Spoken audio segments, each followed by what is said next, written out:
Hi, my name is Lauren Kay, and welcome to The Games That Made Me. We started this podcast to look at the lives and stories of gaming and esports professionals by taking a look at the games of their past and how they shaped their futures. Today we are joined by Laura Kate Dale. Laura is many things, including author, accessibility and queer representation critic, consultant, a video game critic, a streamer, and a content creator. And you can follow her on Twitter at Laura K Buzz for all the other things that she does. I was so excited to have Laura on the show because she's been such a staple in the games industry. Her queer representation, autism representation, she's fought for it all. And it's so exciting to have her on to pick her brain about all of these games that really helped shape who she is.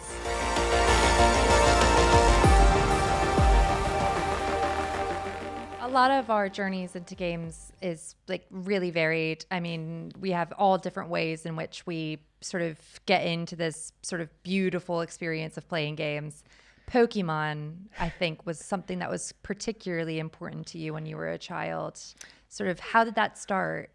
Yeah, so I grew up right at the perfect time for Pokemon to be hitting as that big global phenomenon. When Pokemon Red and Blue dropped, I was just old enough to be able to like read and follow a JRPG, but I struggled with socializing as a child. I'm autistic, and growing up I really didn't know how to engage with other people. I found communication really difficult, and Pokemon was one of the most important social interaction tools I had growing up. As a series, Pokemon has, since its inception, been about collecting, cataloging, all sorts of like complex information about how these creatures work, where you can find them, how they level up.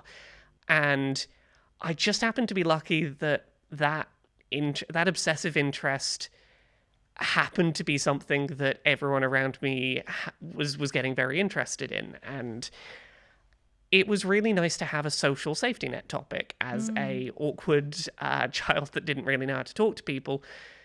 Being able to know useful information that my peers found helpful gave me an excuse to talk to people, and something that I knew if I was struggling to keep a conversation going was a topic that I shared with them. Really helped me to feel safer talking to people. Yeah, like finding that thing that's really universal and something that you can provide benefit to the, like, it is kind of like that sort of scientific element of the conversation and of connecting with people. And I mean, yeah, I mean, it's fantastic because, you know, there's so many things when you have autism where like collecting things is like a really big thing of that. Yes. Having it virtually in your pocket exactly is much safer, much happier, much... I found that children growing up were a lot less interested in all of the facts I knew about trains, which I know is a real stereotype for autism. But like Pokemon was just at that intersection of, I shouldn't have to be useful for people to want to socialize with me. But the fact was, my knowing what level some Pokemon was going to learn whatever move, or how to evolve a Pokemon that needed an evolution stone, was something that provided utility, and that was a foot in the door. And like sometimes that's all you need, is just something to get conversations started when you don't know how else to do that. Oh yeah, that's so sweet though. And you know, do you feel that Pokemon still helps you to this day to connect with everybody?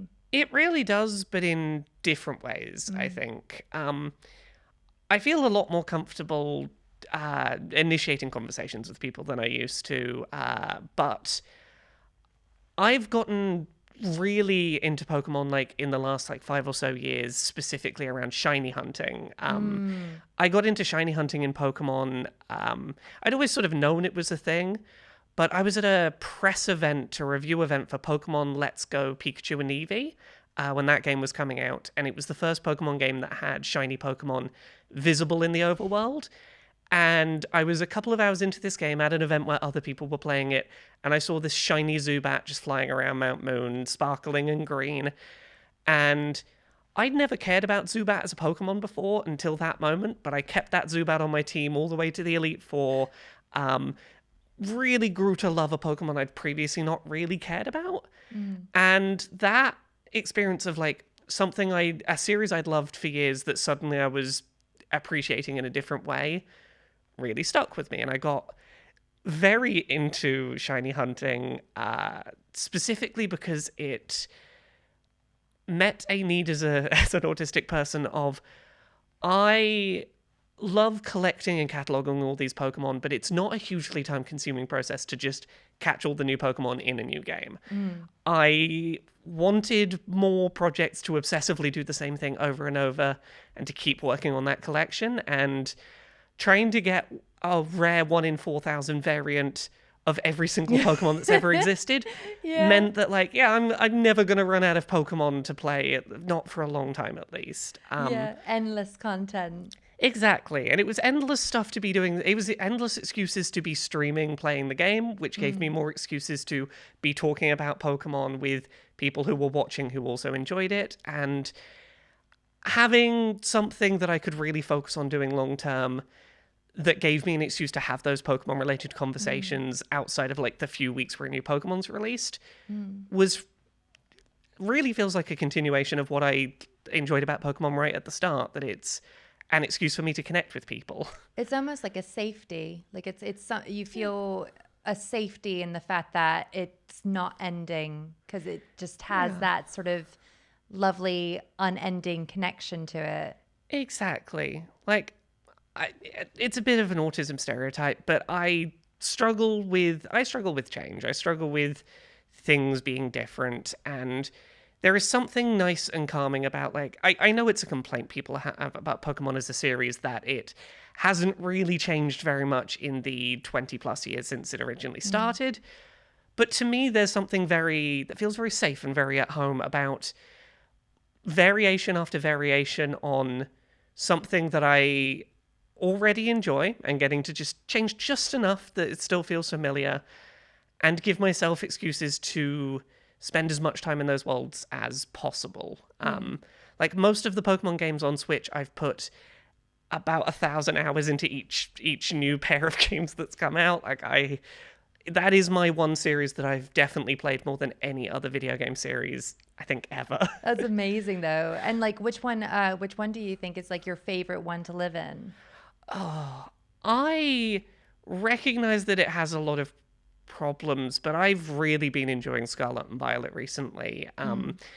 I know that they are technically slightly buggy and messy games, and that like there are definitely complaints that could be had about them, but I really just like being able to exist in this big open space with basically no loads, nothing to stop. That's just, here's a world, go inhabit a space. And it's, as someone that grew up with like the Pokemon anime existing, presenting like the world of Pokemon as this big expansive space, it is the most that the series of games I think has ever felt like it's captured that feeling of just, there is a big world and the Pokemon are just out there, go explore. Yeah, no, definitely. Because like I've actually not explored much of Violet and Scarlet. I've wanted to. Yeah. Does it have those like really terrifying Pokemon that Arceus had? It doesn't have the big angry Thank ones. God. Yes, the ones that would sort of charge you and physically knock you, the trainer, out. Yeah, because like I was trying to play it with my daughters, and I was just like, I don't know if this game is accessible for you, because it's just like it's giving you panic attacks because of these big red-eyed Pokemon that are going to chase you. Yeah, they're a little intimidating. I do think Legends Arceus is fantastic generally. It is. One thing that I do love about Legends Arceus over Scarlet and Violet is I like that when shiny Pokemon appear, there's a little sparkle sound and a little visual animation so that you know there's a shiny. And they took that away in Scarlet and Violet. I'm like, no. Give me back the little sparkle sound, because otherwise I will just be constantly terrified I've missed a shiny just out of view. Right? Because there's probably some Pokemon that like it's ambiguous as to whether or not. There are definitely some of those. There is one in Scarlet and Violet called Mouse, which is just two little mice wearing like a shirt and trousers. And the shiny version, It goes from being, I think, a white shirt and trousers to a slightly cream, just a very slight cream. But these are tiny little Pokemon that are scaled down in the grass. It is so impossible to tell when a shiny is there. So it just literally could be walking right past a shiny Tandemouse. Tandem. There's two of them. Tandem. Oh, they're so cute though. But yeah, and I mean, it would be criminal for us to not mention who were your favorite starter Pokemon. Oh, favorite starter Pokemon. I generally, in most generations, have always liked the fire type starters. In basically every generation up until Scarlet and Violet, I always went with the fire starter of whichever generation. Torchic in particular, I really love. I like the sort of pathway from tiny little adorable baby chick through to just karate chicken, I guess. Yeah. Scarlet and Violet is the first generation where my favorite starter was the water type. I really liked Quaxley, this little duck. Donald Duck. Yeah, that grows up into a flamenco dancer with very powerful kicks. Yeah, I think that's like the funniest thing watching all the starter Pokemon is just, like some of them, they really go from 0 to just like, what the heck, gladiator monster. Like, it's just insane, some of them. The one I think of most for that is Litten, which starts as just adorable little kitten and is eventually the most muscular wrestler you've ever seen. I'm like, you were just a cat. There was nothing wrestler about you. I know. But alas, you just did not know its true potential until it was too late. How did I not look at this kitten and go, yes, you will obviously become a wrestler. That's the natural progression for you. I think it's beautiful, your connection with Pokemon, and I think it is something that is really, really like generational wise has been so monumental for all of us. I mean, I'm sharing Let's Go Pikachu with my girls now, which has just been amazing. Yeah, it's really lovely that it has stood the test of time. And I know that there are people who are like, oh, it's gotten stale and it's not really changed a huge amount. But I think that the core experience that they came up with in the 90s really was quite progressive in what it was going for and has held up really well. And I think that like the magic of just, there's all these wondrous creatures out there, go find the ones that are your favorite and build those connections, I think still holds up. For the games that you've been playing recently as well, one that you've really sort of latched onto is Sayonara Wild Hearts. Oh, I love Sayonara Wild Hearts so much. It is... Over the years, I've had lots of like, oh, I don't know what I would say my favorite game is. I would always be like, oh, it depends when you ask me. Sayonara Wild Hearts has like stuck as my favorite game since I played it. It has been a consistent answer to that question. So how were you like first introduced to it? Was it just that it was a game that you were covering or? So Sayonara Wild Hearts, I'd seen come up in a bunch of indie-focused sort of E3 style presentations. It had gotten some highlights in a few just live streams showing off trailers for upcoming games. I think one of the console manufacturers might have had some trailers. I think it was like some of the PlayStation State of Directs had some trailers for it, and it was very colorful, had some great music in the trailers, and pitched itself as being a playable pop music album. And I was like, the visual style and the music are really catchy, and every time I see this, it doesn't look or sound like anything I've played before. So I was actively looking forward to it before it came out without really knowing exactly what to expect. But I played it through in a single sitting and just was sold on it entirely. Oh my gosh, yeah. Like I've been sold on it too. Like it's just, the music is phenomenal. The gameplay is like just it just looks so fun. And I know like from a sort of like queer perspective, you had quite a like connection with it as well, didn't you? I'm a big believer that video games could do with being less afraid of being short, contained experiences. You see a lot of people complaining online when, you know, oh, this game cost X amount and it's only X length. But I think that Sayonara Wild Hearts is a real testament of what you can do with a game being short and concise and like really focused on what it's trying to tell narratively. There are very few video games that I think really focus on female experiences, and particularly queer female experiences. It's not to say that there are not video games with female leads, but I think a lot of video games with female leads sort of, by design to not sort of alienate male players who may not want to focus on femininity, a lot of games with female characters will sort of make the identity of the character being female sort of ancillary to their plot. And particularly, like, even more so, I think, with a lot of games that have queer leads. But Sayonara Wild Hearts, I think, really spoke to me in terms of being a story about coming to terms with queer identity and exploring what it means to be a queer woman.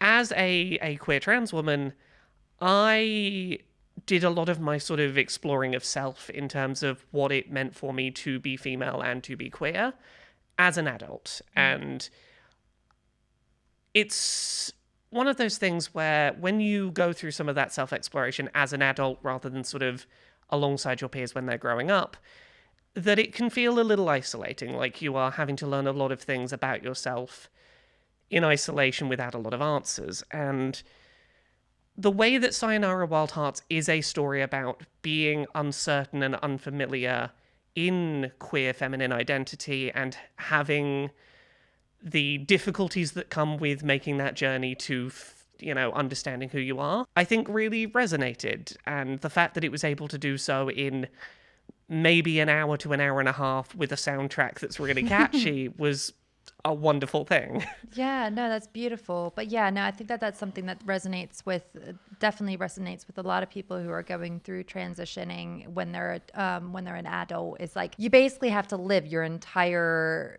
sort of first part of your life over again and relearn everything and how to express yourself, because you've been essentially, not to use the term, but I think it works quite well here, masking.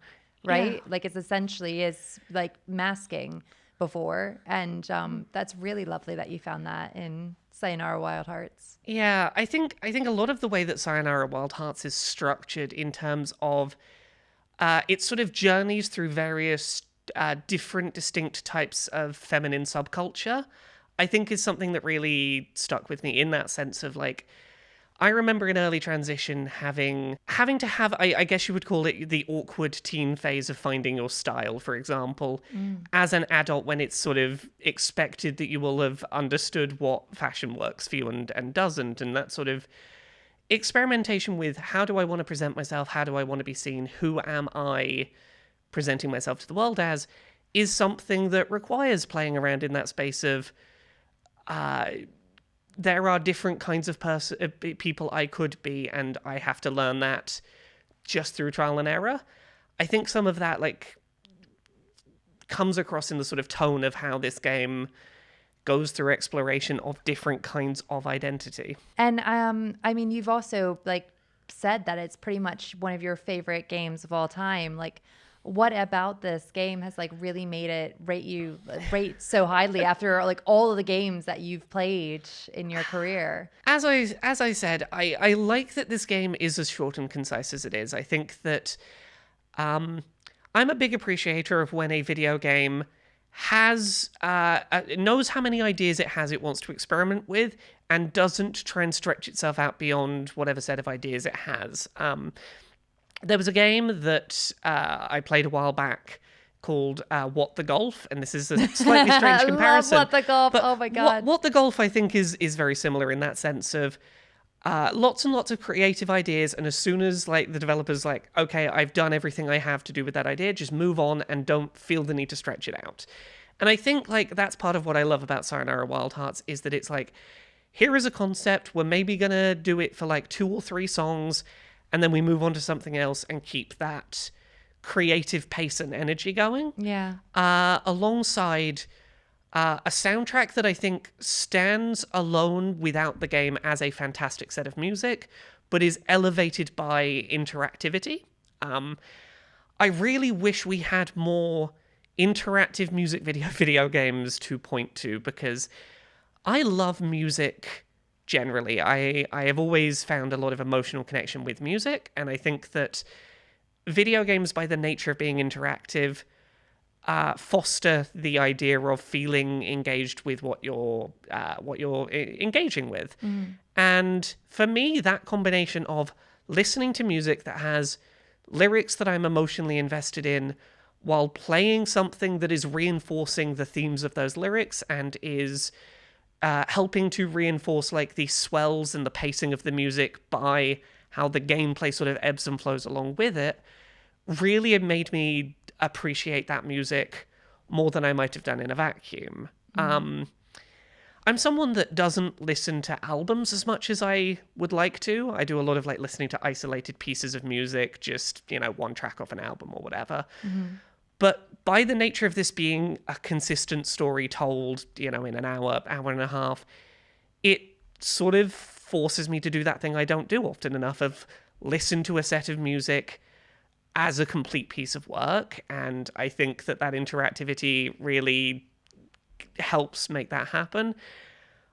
On top of just, it's a beautiful queer love story that I find very sweet and really enjoy. Yeah, we just need those types of games. Like, those types of games need to be celebrated because of just it offers the experience that you want, and it just is. Yeah. So sometimes a game can just be its own little complete package, and there is nothing I would add to or change about that game. It is perfect the way it is, and I appreciate it being short enough that every now and then I can go, I'm just going to sit and replay the whole thing. Yeah. And that's not a huge time commitment to do. Yeah. Not like Pokemon. Yes.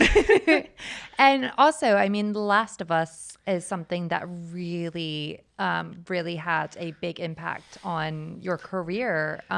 When you got the code to review The Last of Us 2, I know you said you were feeling kind of like uninspired at that time.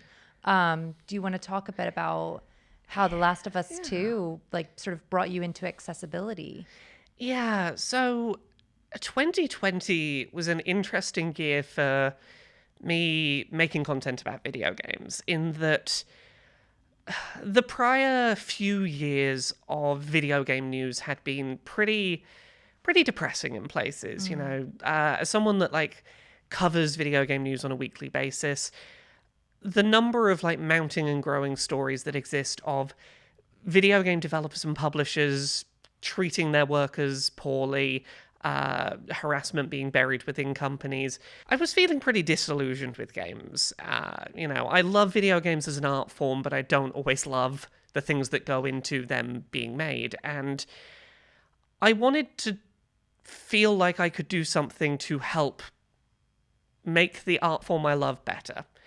And at the start of that year, I made what at the time was a one-off video that was about video game accessibility and accessibility standards that really were a bit overdue in being standards in this industry.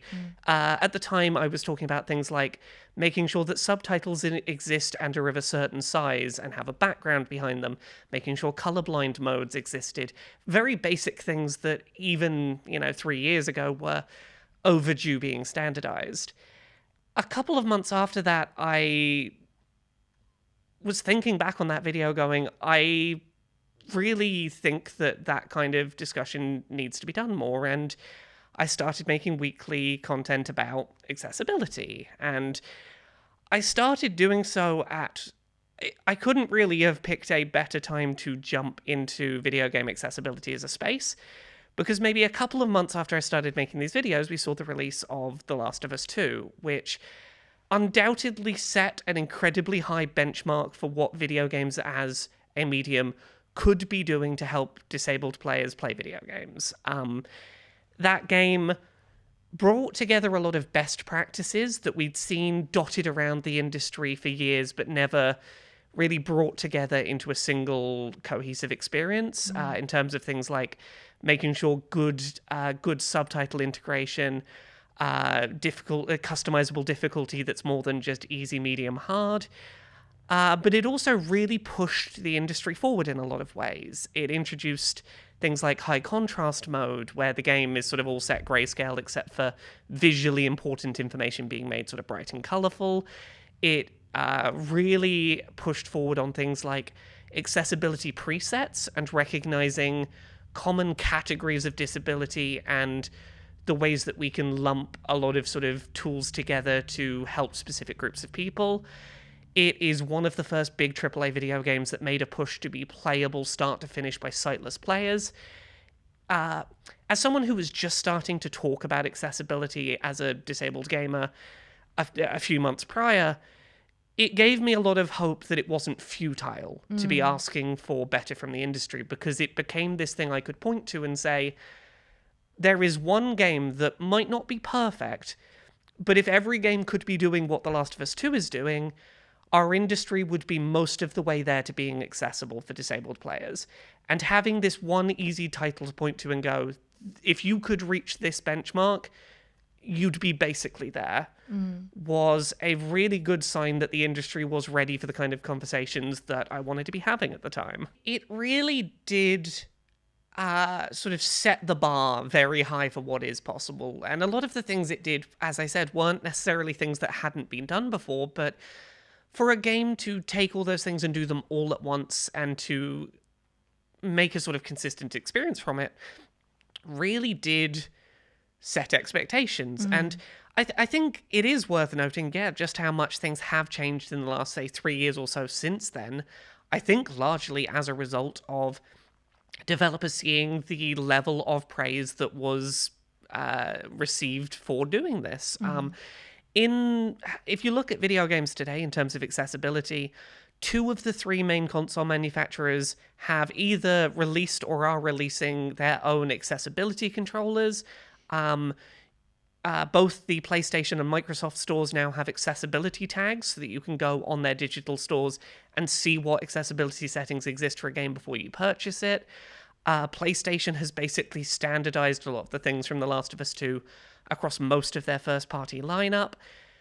We're not perfectly where we need to be, but we are taking leaps and bounds forward every year, and it doesn't seem like that is slowing down. And that's the main thing I'm really excited about, is that it wasn't a flash-in-the-pan moment where The Last of Us 2 came out and received a lot of praise and then was forgotten about. It does seem to have really kick-started this being something the industry takes seriously. Oh, completely. And like with that in mind as well, like I know someone like Tara Volker is doing a lot of work with creating like sort of guidelines for essentially checklists for when the development is going on, of like what things you should have in place for accessibility. But is there anywhere that you particularly want to see some light shine on for the future? I really hope that we see some steps forward in terms of audio descriptions for video games. Speaking of The Last of Us, the remake of The Last of Us Part 1 dipped its toes a little bit in having audio descriptions for blind players. As I said, The Last of Us 2 is playable start to finish by sightless players, but a lot of the narrative in that game was missed entirely because cutscenes, you could hear the dialogue that was being said, but not any descriptions of where characters were, what the setting was. But there are indie games like the recently released Brock the Investigator, which is about an alligator investigator. Oh my god, I love it.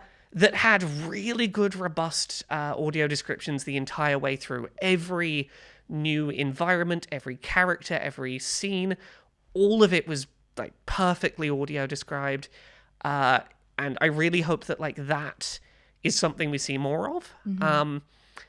I think like the big thing going forward is wanting to see standardization, wanting to see this industry move towards the idea of, we know what works and we know what's helpful. There are so many disabled critics out there who can give you those bullet-pointed lists of, I'm a blind gamer or a gamer with motor control disabilities.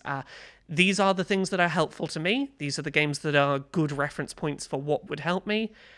It's not an excuse anymore not knowing how to make your game accessible. And when you look at the scale of budgets that some of these big AAA games are working with, it really feels like making the effort to follow those best practices consistently is the way forward to like really see change. Moving on to the Moon.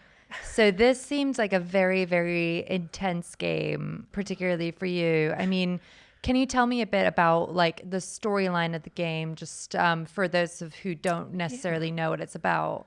So on the surface, To the Moon is a sort of top-down pixel art game about a pair of scientists in a near-future world whose job is to go to people who are near death and rewrite their memories.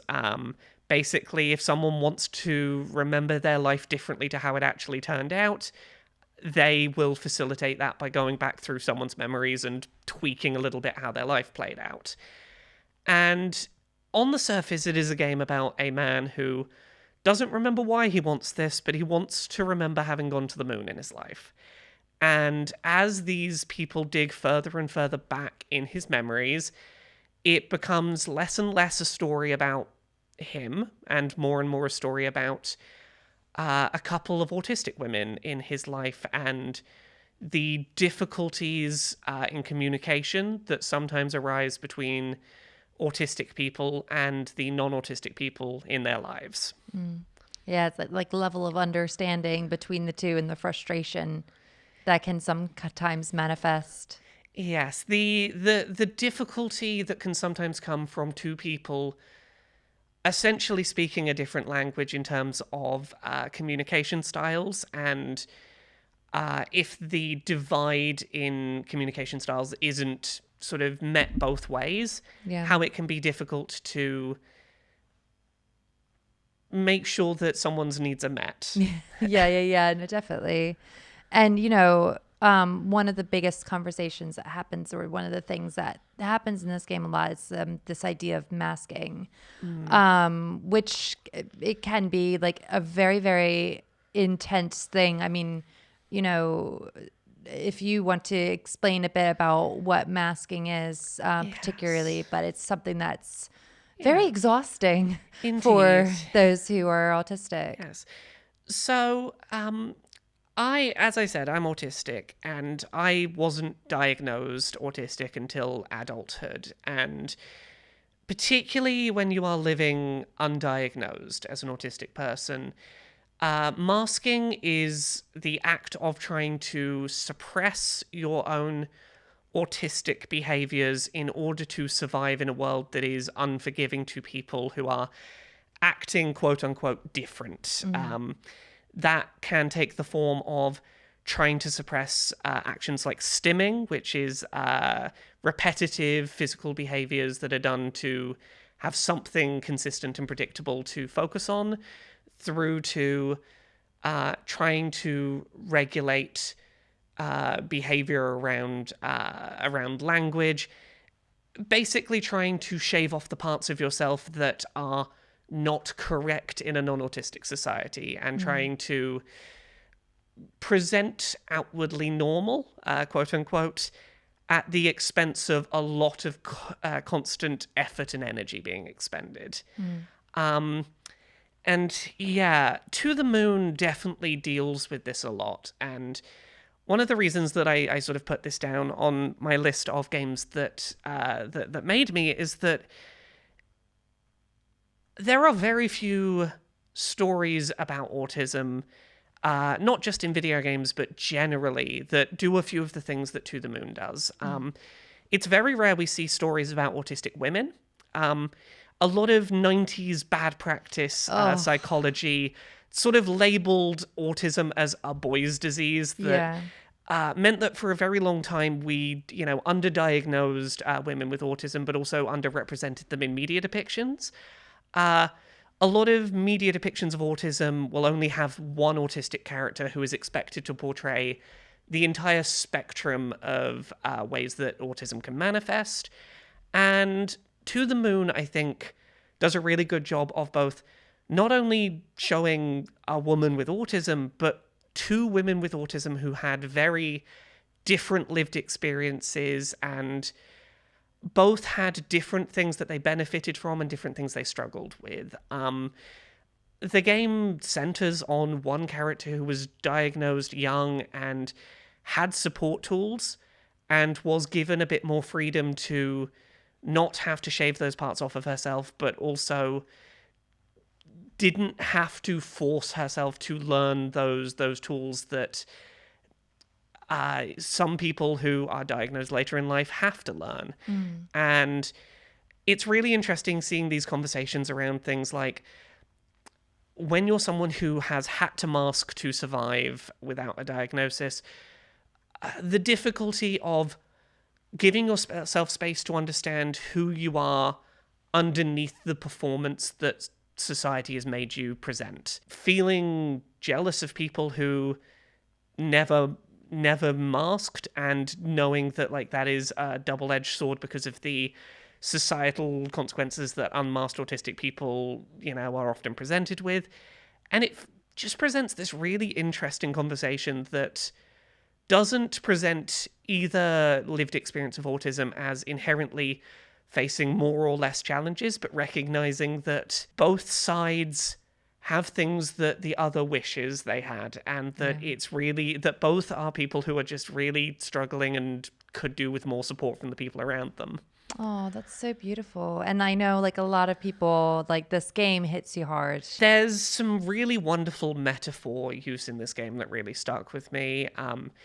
In particular, there's a conversation sort of later in the game about one of these autistic characters feeling like she's a lighthouse shining her light out into the world, and there's not anyone shining their lights back.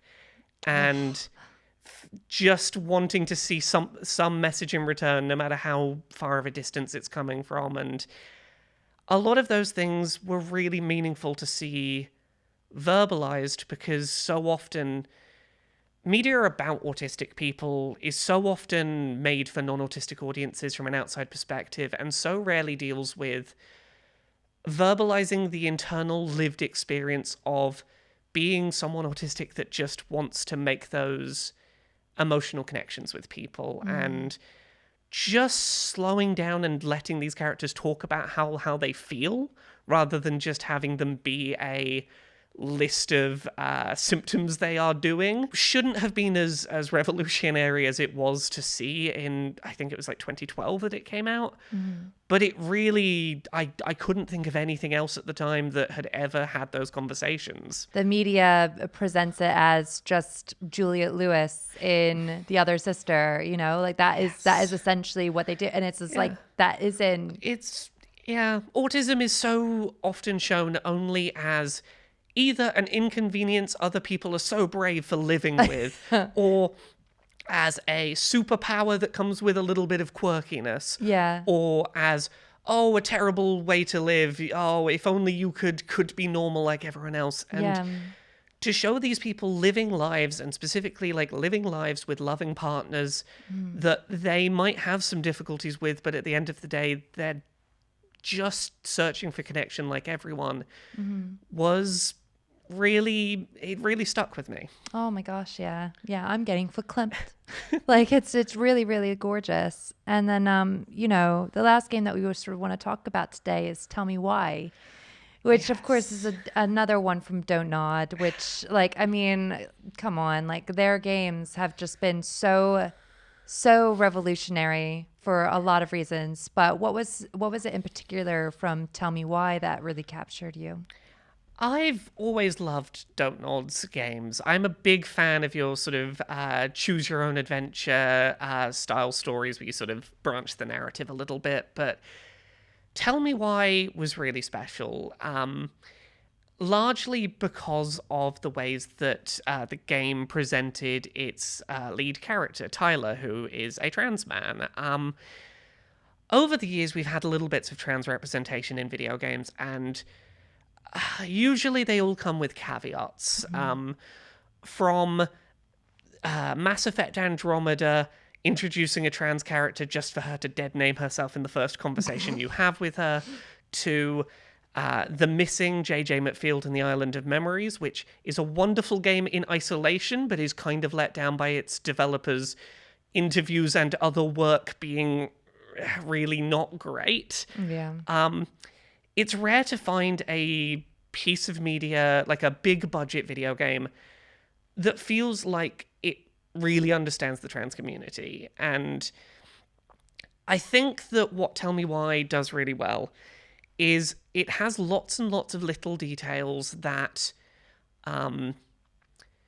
feel very true to trans lived experience in a way that I think the best way to put it is sometimes when you play a piece of media with a trans character who's been written by people who aren't trans, it will feel like the only traits this trans character represents are things that you could infer from reading a gender dysphoria diagnostic list of symptoms. Whereas Tell Me Why had a lot of little details that felt very lived in. One that comes to mind quickly is at some point in this game you find Tyler's diary from when he was growing up, when he was much younger, and I braced myself for impact when I saw that. I was like, oh, if this game's gonna grossly use an excuse to dead name this character from before they transitioned, this would be it. Yeah. But what the game did that was really lovely was every time that they were referred to in the diary, it was a different, slightly masculine coded name because they'd spent their childhood trying to find a name that fit. Aww. And it this sort of trying to find something that fits that is masculine but not so masculine that it's gonna stand out if a parent reads it was felt very true to life. But beyond that, Tell Me Why it avoids a lot of the tropes of even with flashbacks existing, never dead naming the character, not misgendering them unnecessarily, allowing them to have the option of romance with a character that is never about the fact they're trans. They just get to have a romantic interest and that's okay. That so much of their story is about things other than their transness is just really refreshing. And it's certainly not the first video game to exist with a good trans character. There's been a lot of wonderful stuff done in the indie scene over the years by trans creators. But in terms of big budget, marketed by console manufacturers, this was showing up in Xbox specific presentations, seeing something like that really lean into having a trans protagonist and get things correct felt like a really big moment of stepping forward for the industry and was really reassuring. As someone that is so constantly frustrated with so many games getting things wrong, this felt like one I could point to and go, we've got a good one now. Yeah, because it is that thing, and it's the same with it's similar to the Spectrum sort of experience of just time and time again being let down by people who just will, as you say, use the textbook example of what this kind of experience is, and not actually let people who come from these experiences speak. Yes. And using that as an impetus to just sort of